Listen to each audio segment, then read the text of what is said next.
trying to find a situation just like this. I'm trying to find a situations just like this. I'm trying to find. Hello, welcome to episode 10 of the Barely Normal podcast. I am Luke, as always. We're trying to find the situations just like this. Hello, and I hope you are doing lovely. And if you are lovely, I hope that you're not too busy doing people, and that you're okay too.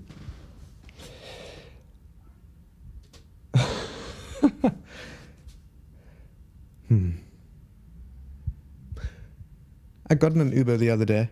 The thing I like about Ubers, well, something I find interesting about Ubers is I think they are the new bartenders. But at the same time, in that people tell them stuff. Because they're stuck in confined space for however long. And so I'm sure they hear a bit of everything. I'm sure they probably wouldn't want to. That's maybe why if you get into an Uber and they are blaring Christian music, it's probably because they don't want to hear about your sex stories. Or,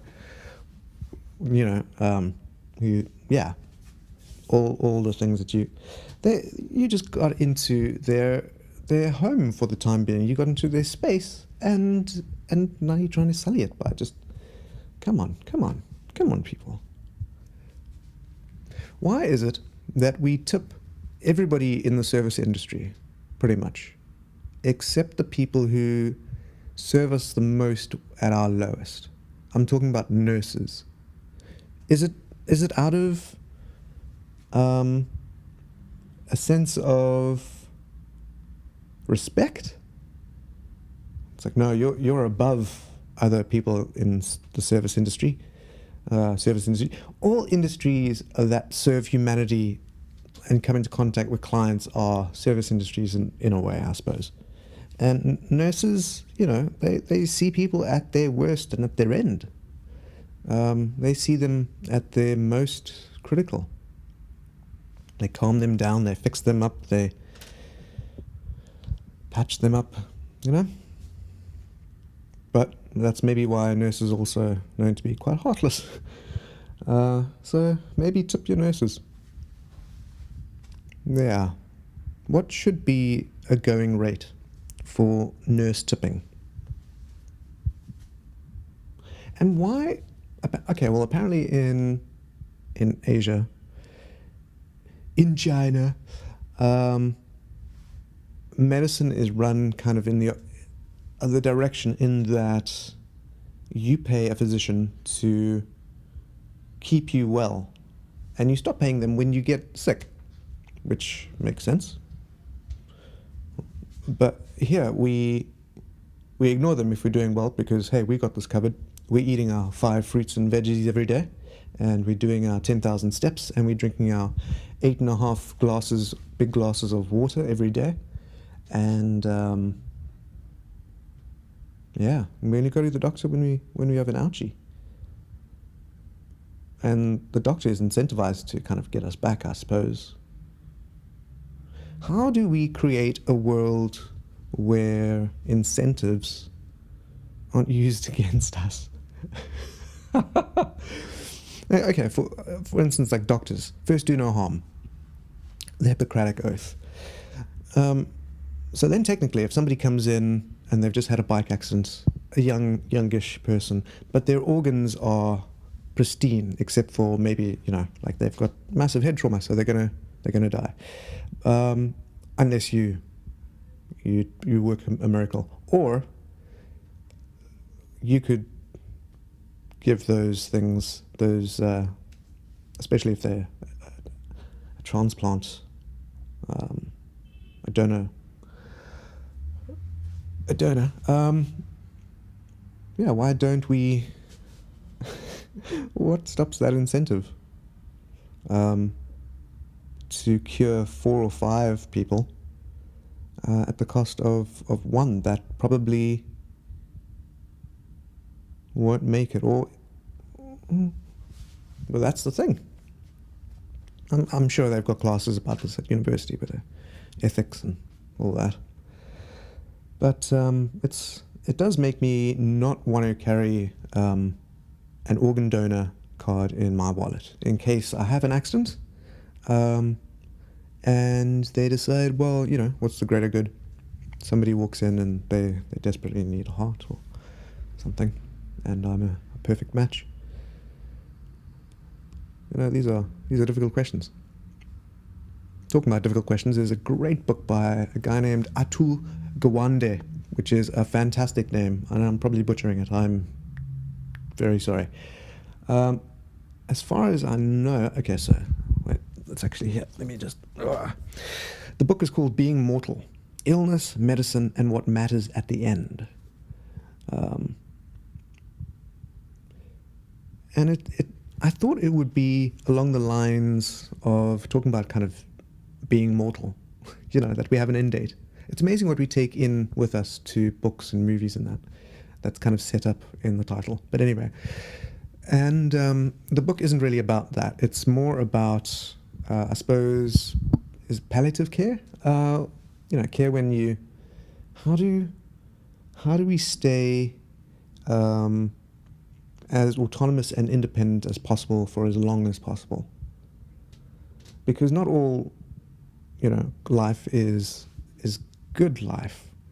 And everybody's rules, even if they don't necessarily realize it, are different. Like maybe your cut-off point. And apparently this is something that we should speak to our parents about and those that we love, the people that we'd have to make these decisions for if anything happens. Some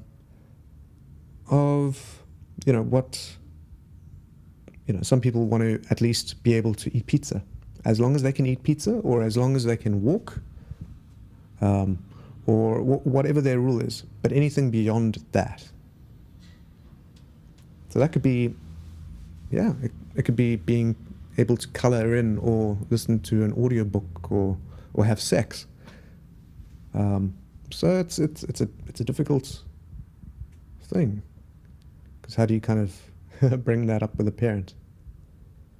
Caitlin Doty has a great channel on YouTube called I can't actually remember what it's called, but it's all about death positivity, and she's a funeral director in the States, and it's all about that. But she often says that people should speak to their parents more about these kind of things. Which seems really obvious, right? Well, I remember when my grandmother died, when she was passing, a whole bunch of, every time, there's so much paperwork, and there's so many, well, when anybody passes, not just my grandmother, it's basically been with everybody who's passed, and will probably keep on this way, but, most people have 1 or 2 passwords, but it's very difficult to know, okay, well, what are all of their social media accounts if somebody dies, to shut them down or something. It's a lot of work. And at some point, we will probably end up with more profiles of the dead than the living on the internet. Just ghost profiles. Until somebody stops paying the hosting, I suppose. And then there's little ghost towns of MySpace and Facebook and YouTube one day, if they don't keep changing and adapting. Yeah. I think the next big change will be in a different direction, away from advertising. I've spoken about that a little bit before.